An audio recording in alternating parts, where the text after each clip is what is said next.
사랑이 많으시고 좋으신 하나님 아버지 감사합니다. 오늘도 말씀으로 우리가 새로워지고 또 마음의 결단이 있는 걸음을 걷기를 원합니다. 주님께서 깨우쳐 주시고 또 인도해 주시옵소서. 예수님 이름으로 기도합니다. 아멘. 3월 4일자 누가복음 12장 35절부터 40절의 말씀은요. 이 말씀은 이제 마치도 지금 우리가 그 마지막 때를 사는 사람으로서 마지막 그 시간을 기다리는 그런 모습으로 살아야 된다고 얘기하는 것을 적은 글입니다. 허리에 띠를 띠고 등불을 켜고 서 있으라. 너희는 마치 그 주인이 혼인집에서 돌아와 문을 두드리면 곧 열어주려고 기다리는 사람과 같이 되라. 혼인집이란 말은 이 신랑이 이제 신부의 집으로 데리러 옵니다. 먼저 약혼한 다음에 신랑이 가서 신부 있을 집을 다 짓고 나면 어느 날 신부를 데리러 오는 날이 혼인잔치하는 날입니다. 그래서 혼인잔치하기 위해서 신랑이 오는데요. 옛날은 먼 거리를 오기 때문에 어느 시간에 도착할지 모릅니다.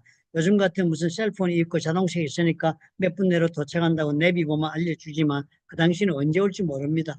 또 오다가 또 지체하고 뭐 좀 있다가 올 수도 있고 뭐 그래서 얘기할 수 없기 때문에 일찍 올 때면 또 준비 안 하고 있다가 만나도 낭패고 또 미리 나가 있다가 그다음에 또 늦게 온다고 해서 중간에 또 허지부지 돼도 낭패고 이래서 항상 그 온다고 하는 날은 그저 시작부터 끝까지를 스탠바이 해야 되는 그런 자세를 뜻합니다. 그러니까 주인이 혼인집에서 돌아와 문을 두드리면 곧 열어주고 기다리는 언젠가지 주인이 올 거다고 기다리는 그 자세를 놓치지 말고 그 때가 언제인지 모르지만 그렇게 지내라. 그리고 와서 그렇게 해서 깨어 있는 것을 보면 그게 복이 있다는 거예요. 만약 그렇지 못하면은 야단을 맞는 것입니다. 집주인이 만일 도둑이 어느 때 이룰 줄 알았다면 집을 뚫지 못하게 하였으리라. 그러므로 너희도 준비하고 있으라. 생각하지 않은 때 인자가 온다. 우리 주님이 다시 임하시는 날이 그렇게 오시는데 주님이 그렇게 다시 오실 때 보면은 요한계시록을 가르치는 말씀은 이 땅을 다시 주님께서 심판하시고 구원하시기 위해서 구원을 완성시키시기 위하여 심판의 주로 오시는데 그때를 신랑으로 오셔서 공중에서 우리는 들려가서 예수님과 함께 혼인잔치를 하고 그리고 이 땅은 심판을 받고 뭐 이런 얘기가 나오지 않습니까? 그리고 우리 믿는 사람들은 예수님 다시 재림하실 때가 혼인잔치를 하는 날입니다. 그러니까 그때가 이렇게 기다리라는 거예요. 그때 아직 멀었어 이러고 함부로 살지 말고 마치 또 지금 오실 것처럼 자칫 잘못하다가는 오시는데 그 시간 내가 놓치면 안 된다. 오시는데 내가 준비 안 됐으면 안 된다. 그 준비하고 사는 그 자세를 잃지 말아라는 것입니다. 그리고 언제 주님 오실지 모르는데 이 자세를 끝없이 유지하고 살아야 되는 걸 뜻합니다. 그러니까 혹자는 그러잖아요. 예수님이 2000년 동안 안 오셨는데 뭐 언제 오시겠냐. 이렇게 생각하고 또 주님 그렇게 언제 오실지 모르는 문제를 놓고 뭐 기다리고 말고 이렇게 생각하지 않거든요. 그런데 여기서는 뭐예요? 우리가 예수 믿는 사람으로서 다시 오실 주님을 기다리고 있는 그 자세가 이래야 되는 것입니다. 주님은 오늘이라도 올 수 있다는 그런 마음 자세를 가지고 신앙의 길을 걸어가야 한다는 것입니다. 대단히 중요한 말씀이 왜냐하면 지금 우리가 사는 시대는요. 우리가 어떻게 해석을 해야 하느냐 하면은 이미 심판의 때가 온 것으로 우리가 이해해야 하는 것입니다. 그런데 우리 하나님께서 축구 경기에서 우리 그런 때 있잖아요. 맨 게임이 다 끝났으면 40분 전반 후반 40분까지 끝났지만 또 심판이 로스 타임으로 경기를 또 운영하는 시간이 있지 않습니까? 그 심판의 시기에 따라서 그것이 뭐 20분도 되고 30분도 되는 그런 연장전은 아니지만 로스 타임으로 주어지는 시간이 있습니다. 마치도 우리가 지금 그런 때를 살고 있는 것과도 같다고 베드로 후서에서도 그 설명을 합니다. 베드로 후서 3장 9절에 보면 주의 약속은 어떤 이들이 더디다고 생각하는 것 같이 더딘 것이 아니다. 주님 그렇게 늦게 오게 하고 뭐 이런 것이 아니다. 오직 주께서는 너희를 대하여 오래 참으사 아무도 멸망하지 아니하고 다 회개하기에 이르기를 원하시느니라. 모든 사람들이 회개에 구원받게 하시려고 주님께서 어떻게 해요?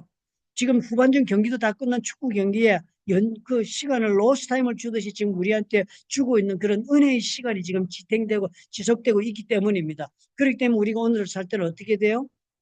주님이 언제라도 오실 수 있다는 것을 그런 긴박감을 가지고 오늘 우리가 삶을 살아야 하는 것입니다. 이 하나님의 앞에서 주님이 지금이라도 오실지 모른다는 그런 긴장감을 우리가 품고 살아야 한다. 우리 자세가 이렇게 되어야 된다는 거. 매사에 우리 자세가 이건 마치도 이런 겁니다. 우리 옛날에 공부할 때 어릴 때 그랬잖아요. 어머니가 그 책상 맞에 우리 공부하고 있다가 어머니가 시장을 가게 되면 우리가 그 공부 잘 어머니 없는 동안 잘 안 하지 않습니까? 그러니까 어머니 가실 때 뭐라고 그러합니까? 내 시장 가는데 금방 갔다 온다. 시간이 몇 시간 걸리는데도 불구하고 우리 어머니가 가실 때는 꼭 금방 갔다 올 거니까 너 그냥 요 자리에 앉아서 공부해야 된다. 어디 가면 놀면 그러면 안 된다. 그러잖아요. 그죠? 그 어머니가 그럼 금방 갔다 온다. 그러면 금방 안 오지 않습니까? 오래 걸립니다. 어쩌면 해가 다 지고 서 저녁 만에 올지도 모릅니다. 장 보러 가가지고. 그 무슨 장 보는 내용에 따라서는. 그러나 착한 아들은 어떻게 해요? 엄마 금방 갔다 온다 했으니까 앉아서 계속 공부합니다. 엄마가 올 때까지. 그러나 그렇지 않은 아들은 어떤, 우리 엄마 그렇게 안 온다 했지만 안 온다. 늦게 온다. 그리고 노는 아들 있지 않습니까? 제가 옛날에 사촌하고 이종 사촌하고 같이 그렇게 공부를 하고 있는데 그때 내가 이종 사촌 집에 놀러 갔을 때입니다. 이종 사촌 집에는 뭐 먹을 것도 시골집이 돼가지고 위에다 참외도 부엌에 달아놓고 이래서 그것도 있고 뭐 먹을 게 많지만 엄마가 그걸 못 먹게 하니까 주는 대로만 먹어야지 못 먹거든요. 그런데 우리 사촌에 공부를 하고 있는데 그 이모가 그러는 거예요. 내가 시장 갔다 올 테니까 이제 공부하고 있어야 된다. 꼼짝 말고 기다리고 있어라. 딴짓 하지 말고. 그래서 예 했는데 그놈은 아는 거예요. 나는 공부해야 된다고 생각 공부하고 있는데 그놈 벌떡 일어나더니 우리 엄마 안 와. 늦게 와. 전에도 그랬는데 늦게 왔어. 그러고는 뭐 어제 갔다 놓고 참외 다 꺼내서 먹고 이랬어. 나중에 엄마 왔을 때 어떻게 되겠습니까? 우리 어른이 떨어졌죠. 뭐 종아리 맞았죠. 그 아들이요. 그 마찬가지 지금 우리가 하나님 앞에 우리가 예수님께서 다시 곧 오시리라 그러고 가셨잖아요. 내 곧 다시 온다고. 그러니까 다시 오늘 주님을 기다리고 사는 그 자세를 이렇게 살아라고 주님 말씀하는 오늘 우리는 어떻게 해요? 마치도 내일 종말이 올 것처럼 그 자세를 가지고 오늘을 살아라는 겁니다. 그것이 우리 믿는 자의 살아가는 모습이 되어야 한다. 왜요? 지금은 주님이 우리 모두를 구원하시기 위해 주시는 엑스트라 로스 타임이 지금 운영되고 있는 은혜의 그런 시간이기 때문에 이 시간 동안 우리는 어떻게 해요? 그 목적에 부합하게 주님 다시 오신 주님 맞이할 수 있는 준비에 몰두해서 집념을 초점을 맞추어서 영혼을 구원하고 주님 기뻐하시는 원하는 그런 종말로적인 자세를 가지고 오늘을 살아야 한다. 이것이 우리에게 주는 하나님의 오늘 말씀이라고 그렇게 이해가 됩니다. 사랑이 많으시고 좋으신 하나님 아버지, 우리에게 이런 종말론적 자세를 가지고 오늘을 살 줄 아는 믿음을 주님 허락해 주옵소서. 현실에 너무 안주하고 또 매몰되어 현실의 삶의 주님이여 빠져버리는 그리스도인이 아니라 현실을 다스리고 이끌어 나가는 그리스도인이 되기 위하여서라도 이제 다시 오실 주님이 금방 오신다고 하신 말씀대로 우리가 종말론적 자세를 가지고 현실을 살 수 있도록 도와주시옵소서. 예수님 이름으로 기도합니다. 아멘. 종말론적 자세를 가지고 산다는 것은 오늘 현실이 영원히 계속되리라고 생각하지 않은 것을 분명히 인식하고 사는 겁니다. 너무 비축에 두려고 애쓰지 않고 너무 내일 내가 누리고 살 것을 위하여 우리가 지난 말씀에도 보셨잖아요. 내일 내가 이렇게 많이 비축해가지고 내일 정말 먹고 인생을 즐기고 행복하게 살리라 했더니 이 바보야, 너희 내일이 어디 있느냐? 네 목숨이 내일도 이렇게 네 손에 있을 줄 아느냐? 그것이 누구의 것이냐? 내가 만약에 네 목숨을 요구하면은 그날 내일 네가 그 누릴 수 있겠느냐? 이런 주님 말씀을 하시면 경고하시잖아요. 우리가 이 마지막 때 예수 믿는 자들 이 영안이 깨어져야 한다. 우리가 이 눈이 트여서 살아야 한다 하십니다. 오늘 그러므로 우리가 어떻게 해요? 우리의 목적은 단 하나입니다. 하나님이 우리를 향하여 가지고 계신 목적은요. 불쌍한 영혼들을 우리를 통하여 구원하시기를 원하십니다.